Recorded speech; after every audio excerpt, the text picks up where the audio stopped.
la Pobla n'hi ha un vell, en la Pobla n'hi ha un vell, que li diuen Tio Canya. Pedres que han de ser remogudes és un recull de 8 històries on he intentat homenatjar la narrativa negra des de diferents estils, però sempre des d'aquest punt de vista de reivindicació del gènere. El fil conductor és la perversitat, hi ha diferents temps històrics, però tots ells filen al voltant d'això, del que és la reivindicació del gènere. Un viatge obscur. No tornarà a xafar-me, hi ha un home que ve del poble, ningú fa baixar la cara. Un policia al qual li queda poc temps de vida perquè una malaltia està a punt d'endur-se a la tomba ha de trobar la manera de salvar una persona perquè això és la manera de salvar-se a si mateix. Li queda molt poc temps, ha d'espavilar.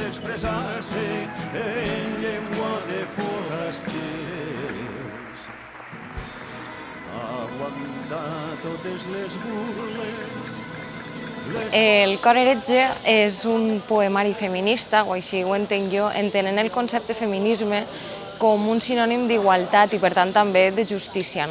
El que busca per tant el cor heretge és ser una veu que unisca i que agermane, i un motiu per parlar tant de patriarcat com de feminisme, obertament, conceptes i imatges que semblen tabú o que molesten encara ara. Feminisme, consciència i coratge.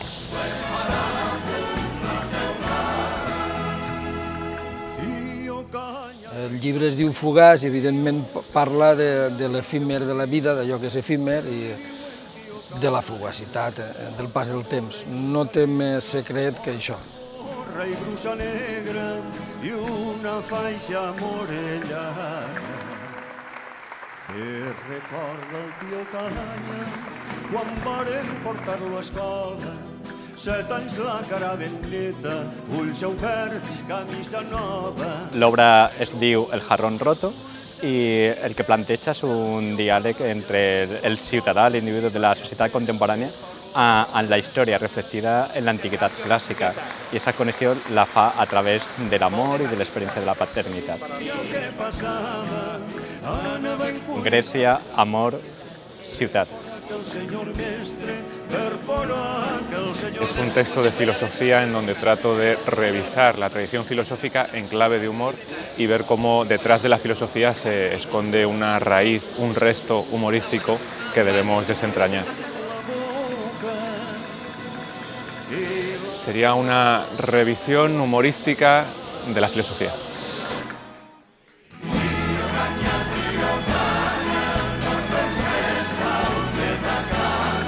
Lo que he buscado en ella es mostrar cómo nosotros proyectamos en los paisajes muchos sentimientos y lo que nosotros pensamos mucho de nosotros mismos como sociedad y como individuos y cómo eso se traslada a lo largo de la historia de la literatura. Hombre y naturaleza.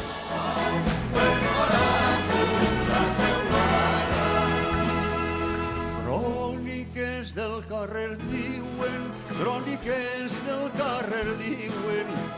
Tracta sobre el viatge que m'emprèn un home de mitjana edat a fer el Transsiberià, però al llarg del viatge, realment el viatge que fa és un viatge interior on va trobant-se a ell mateix i on va descobrint coses que o no coneixia o no volia conèixer, fins que aplega un desenllaç on la seva vida s'ha capgirat.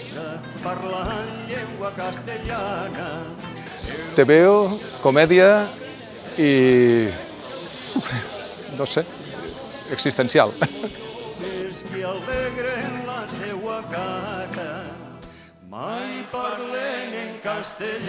Es una reflexión íntima, muy ligada a la crisis que viví de jovencito. Yo soy millennial y el libro va un poco en esa tónica, la decepción, los sueños rotos y también poesía social. Compromiso, intimidad y complicidad.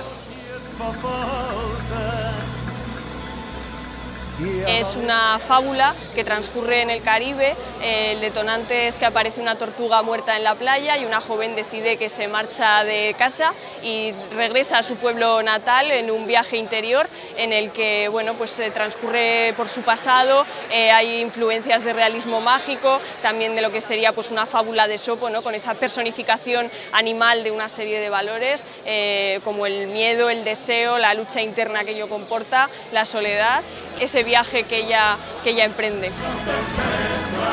Realismo mágico, fábula y salvaje.